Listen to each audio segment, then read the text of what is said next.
But today's topic is urolithiasis. As the name indicates, lithiasis means stone or uro means urinary tract. So it is a stone formation anywhere in the urinary tract. After that introduction, it refers to the stone in urinary tract, either kidney, ureters, bladder और urethra. इनमें से कहीं पे भी stone formation होगी तो उसको बोलेंगे urolithiasis. These stones are formed when concentration of substances such as calcium, uric acid increases in urine. जब यूरिन में जैसे कैल्शियम है, यूरिक एसिड है, पोटेश फॉस्फेट है, इनकी कंसंट्रेशन ज़्यादा हो जाएगी तो उसमें सुपर सेचुरेशन हो जाता है, प्रेसिपिटेशन हो जाता है, क्रिस्टल फॉर्मेशन हो जाएगी, which may cause the stone formation. After that definition, urolithiasis, it is taken from a Greek word that is uro मतलब यूरोन which means urine और lithiasis means lithos means stone. तो it is a condition where urinary stone are formed or located anywhere in the urinary system. कहीं पे भी urinary system में stone formation होगी, that condition is called as urolithiasis. As shown in this, अगर kidney में होगी then kidney stone, ureters में होगी तो यूरेट्रल स्टोन, अगर ब्लैडर में है तो ब्लैडर स्टोन और अगर यूरेथ्रा में है तो urethral stone. After there are types of stone. Mainly stone are of 4 types. Calcium stone, struvite stone. Struvite stone is mainly magnesium ammonium phosphate stone, and uric acid stone which is stone of uric acid, and cysteine stone. cysteine क्या है, एक amino acid है, तो जब ये इसका precipitation होगा, crystalline amino acid है ये नॉर्मली, ठीक है, जब इसका प्रेसिपिटेशन होगा तो it will form the cysteine stone. After that, the causes of renal stone. First one is hyperparathyroidism. अगर हाइपरपैराथायराइडिज्म पेशेंट को है तो उसका कैल्शियम लेवल ब्लड में इंक्रीज होगा. ब्लड में अगर कैल्शियम इंक्रीज है तो it is also increase in urine. अगर यूरिन में इंक्रीज है calcium level then there might be precipitation, supersaturation which causes the calcium stone formation. And renal tubular acidosis. अगर renal tubules में कुछ abnormality होगी या कुछ प्रॉब्लम है या वो एसिड को प्रॉपरली रिमूव नहीं कर पा रहे हैं, then the acid level in the urine as well as blood is increased which help in the formation of stone. Cancer, due to cancer there is the blockage in the flow of urine. जब urine का stasis हो जाएगा, properly flow नहीं कर पाएगा, micro organism की growth होगी. जब यूरिन स्टेसिस रहेगा तो स्टोन फॉर्मेशन हो सकती है, जो उसमें आयंस होंगे, they form the crystal. After that granulomatous disease. Granulomas mainly mass होते हैं जो इम्यून सेल के होते हैं और ये कहाँ प्रेजेंट होता है, at the site of infection और इन्फ्लामेशन. तो अगर इन्फेक्शन है, यूरिनरी इन्फेक्शन है तो वहाँ पे ग्रेन्युलोमेटस फॉर्मेशन हो सकता है विच में lead to stone formation. Excessive vitamin D अगर इनटेक कर रहे हैं तो it help in the excessive absorption of the calcium and which will help in the formation of calcium stone. अगर एक्सेसिव मिल्क इनटेक कर रहे हैं, it also causes the increased calcium level in the blood. Dehydration में fluid body में कम हो जाएगा और आयंस की कंसंट्रेशन ज़्यादा हो जाएगी विच में lead to stone formation. Urinary stasis. अगर यूरिन प्रॉपरली पास नहीं हो रहा है, यहाँ पे एग्जांपल दिया है, इन केस ऑफ जैसे स्पाइनल कॉर्ड इंजरी है तो पर्सन का यूरिन पास नहीं हो पाएगा, स्टेसिस हो जाएगा एंड स्टेसिस की वजह से प्रेसिपिटेशन होगा, क्रिस्टल फॉर्मेशन हो जाएगी. After that UTI, urinary track infection का भी बताया है. यूटीआई में एक तो यूरिनरी स्टेसिस हो जाता है, अर्जेंसी होती है, मतलब प्रॉपरली यूरिन पास नहीं हो पाएगा, तो it also causes the stone formation. Cystic fibrosis में नॉर्मली जो ये एक इनहेरिटेड डिसऑर्डर है, लाइफ थ्रेटनिंग कंडीशन है एंड इसमें मेनली जो डैमेज होती है that is to the lungs और द डाइजेस्टिव सिस्टम. अगर डाइजेस्टिव सिस्टम को डैमेज हो रही है तो प्रॉपरली न्यूट्रिएंट एब्जॉर्ब नहीं हो पाएंगे, अब नॉर्मल क्वांटिटी से एब्जॉर्ब होंगे. After that the risk factor. Dehydration, same, family history.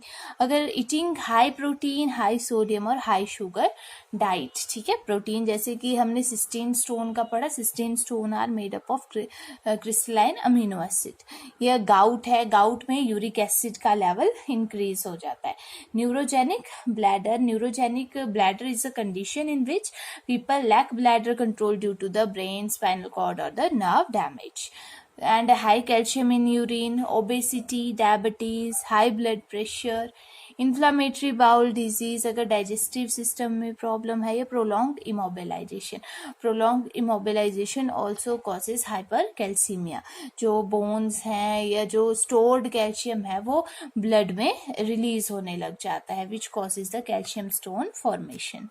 After that the pathophysiology क्या है, due to slow urine flow, ठीक है, जैसे कि ड्यू टू इटियोलॉजिकल फैक्टर क्या होगा, यूरिन फ्लो स्लो होगा resulting in super saturation of urine.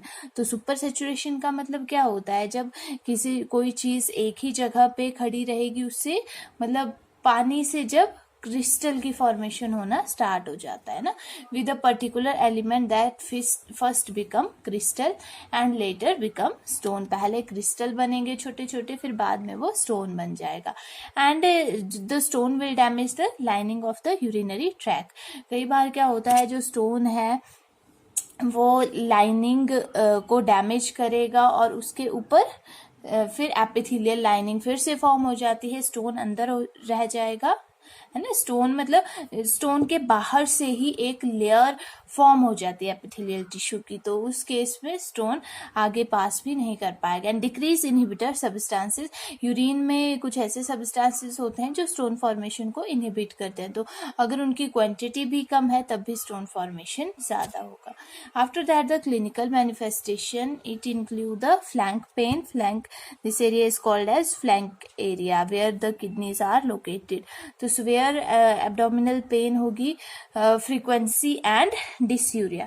Frequency में क्या होता है कि जो पर्सन है काफी बार यूरिनेट करेगा, the person urinate many time during the day and at the night, but जो क्वांटिटी होगी यूरिन की वो नॉर्मल होगी या नॉर्मल से कम होगी, बट पर्सन को बार बार यूरिन आएगा। Then the dysuria, difficulty in urination, oliguria में also occur. Oliguria is decreased urine output less than 400 ml per day.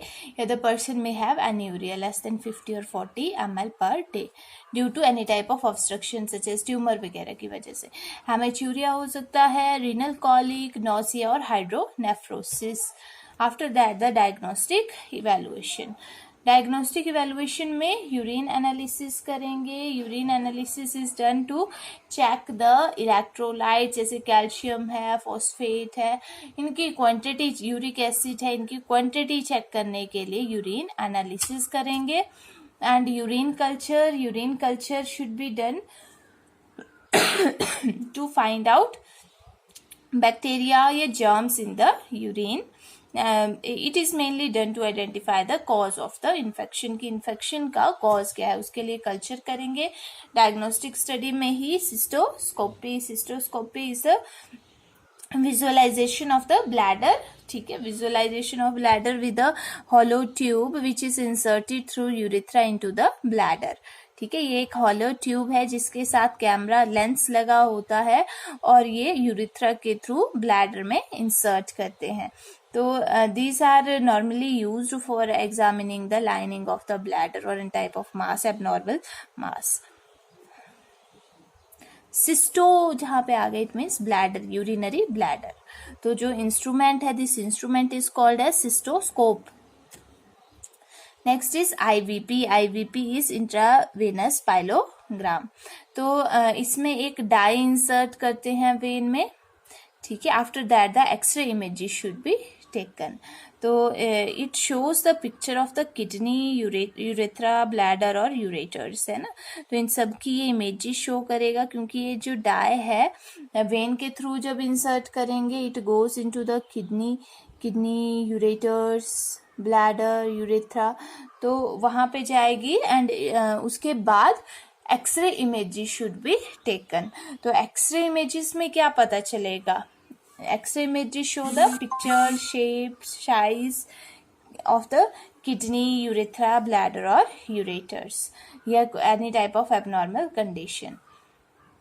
After that, next is USG. USG is ultrasonography should be done to check the stone or the structure of the kidney. After that, management include pharmacological management. तो pharmacological में क्या है, patient का hydration level maintain करना है, IV fluid administration करेंगे patient को, analgesic opiate such as morphine sulphate are given, है ना. एनाल्जेसिक एडमिनिस्टर करेंगे, जैसे कि ऑपिएट एनाल्जेसिक है, पैरासीटामोल है. स्वेयर अगर पेन है तो ऑपिएट एनाल्जेसिक ही प्रेफर करते हैं. आफ्टर दैट तो स्टोन के अकॉर्डिंग ट्रीटमेंट प्रोवाइड करेंगे. अगर कैल्शियम स्टोन है तो थायजाइड डायूरेटिक्स देंगे, थायजाइड डायूरेटिक और फॉस्फेट कंटेनिंग प्रिपरेशन, क्योंकि जो फॉस्फेट है, जब फॉस्फेट देंगे तो कैल्शियम लेवल ऑटोमेटिकली लो हो जाएगा ना, क्योंकि कैल्शियम स्टोन में क्या होगा, ब्लड में कैल्शियम लेवल इंक्रीज होगा. तो थायजाइड डायूरेटिक्स पर्सन को देंगे, फॉर एग्जांपल क्लोरथायजाइड और हाइड्रोक्लोर थायजाइड. तो this help in the excretion of calcium through the in the urine. After that next is uric acid stone. अगर stone किस चीज का है, यूरिक एसिड का है, तो allopurinol should be given. Allopurinol is given in also in case of gout. Gout के case में भी देते हैं जब ब्लड में यूरिक एसिड इंक्रीज होता है. तो it help in the excretion of uric acid in urine and also keep the urine alkaline रखता है. After that next is struvite stone. Struvite stone normally किस चीज के होते हैं, मैग्नीशियम अमोनियम सल्फेट स्टोन होते हैं. तो ये थोड़ा in general these stone may partially dissolved in the presence of sterile urine. ये नॉर्मली कब फॉर्म होंगे, जब किसी टाइप का इन्फेक्शन होगा तो इस टाइप के स्टोन फॉर्म हो जाते हैं. तो इसमें मेनली क्या करना है, यूरिन को स्टरल रखना है, मतलब यूरिन इन्फेक्टिव नहीं होना चाहिए ना. तो इसके लिए small dose of antibiotic patient को दी जाती है और उसके बाद पर्सन का जो यूरिन है उसको कल्चर भी किया जाएगा. और अगर कल्चर में यूरिन स्टरल आता है फिर भी small amount of low dose antibiotic should be given to the patient. After that next is cystine stone. These stone are difficult to treat. ये वाले स्टोन थोड़ा डिफिकल्ट होते हैं, ये इजीली डिसॉल्व नहीं होते हैं. तो इसमें जो फ्लूइड का वॉल्यूम है दैट शुड बी इंक्रीज, ताकि जो सिस्टीन है यूरिन में डाइल्यूट होके एक्सक्रीट हो जाए, है ना. तो इसमें भी जो यूरिन है उसको अल्केलाइन रखना है. कैसे अल्केलाइन रखेंगे, फ्लूइड इनटेक को इंक्रीज करेंगे and the physician may prescribe medication to alkalinize the urine, ताकि जो यूरिन है वो अल्केलाइन रहे. तो उसके लिए मेडिकेशन दी जाती है and recommended and extremely high urine output. ठीक है, इसमें जैसे कि पेनिसिलिनामाइन जो टैबलेट है that should be given. After that, the surgical management include extracorporeal shock wave lithotripsy, which is also called as EWSP, percutaneous nephrolithotomy, ureteroscopy, percutaneous stone dissolution, that is chemolysis, cystolithotomy, और partial total nephrectomy. तो one by one we will study ESWL, extracorporeal shockwave lithotripsy. तो ये एक less invasive procedure है. इसमें क्या है कि जो अल्ट्रासोनिक वेव्स होती हैं उसकी हेल्प से स्टोन को छोटे छोटे फ्रेगमेंट्स में डिवाइड कर देते हैं ना. जब अल्ट्रासोनिक वेव्स स्टोन के ऊपर पड़ेगी तो stone is broken down into the multiple fragment. तो ये जो प्रोसीजर है ये कब करेंगे, जब स्टोन का साइज लेस देन 2 सेंटीमीटर है. स्टोन कहीं भी हो सकता है, इधर मिडल कैलेक्स में है वहां से भी रिमूव हो जाएगा, अपर यूरेटर है वहां से भी रिमूव हो जाएगा. तो मल्टीपल फ्रेगमेंट में स्टोन को ब्रेक करते हैं with the help of ultrasonic wave, और जो स्टोन है it is excreted in the urine. After that next है परक्यूटेनियस नेफ्रोलिथोटोमी. तो परक्यूटेनियस में स्किन के थ्रू इसमें प्रोसीजर करेंगे. तो it is used for larger stone, जैसे कि एक्स्ट्रा कॉर्पोरियल शॉकवेव लिथोट्रिप्सी में लेस देन 2 सेंटीमीटर स्टोन के लिए था, तो ये थोड़े लार्जर स्टोन के लिए है. And when the kidney are surrounded area are incorrectly form, तो इसमें जो अगर किडनीज का जो एरिया है दैट इज एबनॉर्मल है तो उस कंडीशन में भी ये करते हैं, जिस वजह से स्टोन फॉर्मेशन हुई है. तो the stone is removed with the endoscope, तो इसमें एंडोस्कोप इंसर्ट करते हैं, ओपनिंग करेंगे स्किन में और एंडोस्कोप इंसर्ट करेंगे through a small opening into the skin, और जो भी स्टोन है या एबनॉर्मल टिश्यूज हैं उनको रिमूव करेंगे. Next is ureteroscopy. तो ureteroscopy is done in case of lower urinary tract stone. अगर लोअर यूरिनरी ट्रैक में स्टोन है तो यूरेट्रोस्कोपी करते हैं. In this the stone is removed with the help of ureteroscope. तो ये भी एक एंडोस्कोप होता है. This here it is shown, this is an ureteroscope. It is a type of endoscope which might be rigid, semi rigid और flexible हो सकता है. एंड ये ब्लैडर के थ्रू यूरेटर में पास करते हैं to visualize the stone as shown here, है ना. तो this is a ureteroscope which is inserted through the urethra into the bladder and from bladder into the ureters. And इसमें भी waves होती हैं, अल्ट्रासोनिक वेव्स होती हैं. ये लेजर, ये स्विस लिथोक्लास्ट होता है which break the stone into the multiple fragment, जो स्टोन को मल्टीपल फ्रेगमेंट में ब्रेक करेगा और स्टोन को रिमूव भी कर देगा. ठीक है. And stone are retrieved using a small stone basket. ठीक है, मतलब स्टोन भी इसके थ्रू रिमूव हो जाता है. After that next is percutaneous stone dissolution which is also called as the chemolysis. तो इसमें एक सॉल्यूशन इन्फ्यूज किया जाता है जो स्टोन को डिसॉल्व करेगा. Stone dissolution using infusion of chemical solution such as alkylating agent for the purpose of dissolving the stone. Here this is the solution which is inserted into the kidney through the skin, through opening in the skin. After that cystolithotomy, removal of bladder calculi through a suprapubic incision. इसमें cystolithotomy मतलब अगर stone कहाँ है, bladder में है तो suprapubic incision देंगे और जो स्टोन है उसको रिमूव कर देंगे. Stone can not be crushed और रिमूव ट्रांसयूरेथ्रली. अगर न तो स्टोन ब्रेक हो रहा है न तो क्रश हो रहा है तो उस कंडीशन में फिर सिस्टोलिथोटोमी करेंगे. After that when stone is removed from renal pelvis it is called pyelolithotomy. और अगर रीनल पेल्विस से रिमूव करेंगे तो नेफ्रोलिथोटोमी.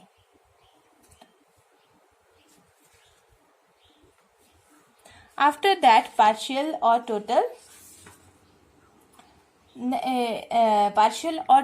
nephrectomy, it is done when there is extensive kidney damage. अगर बहुत ज़्यादा किडनी डैमेज है, एबनॉर्मल टिश्यू है, इन्फेक्शन है तो उस कंडीशन में नेफ्रेक्टमी करेंगे. आइदर पार्शियल भी कर सकते हैं और टोटल.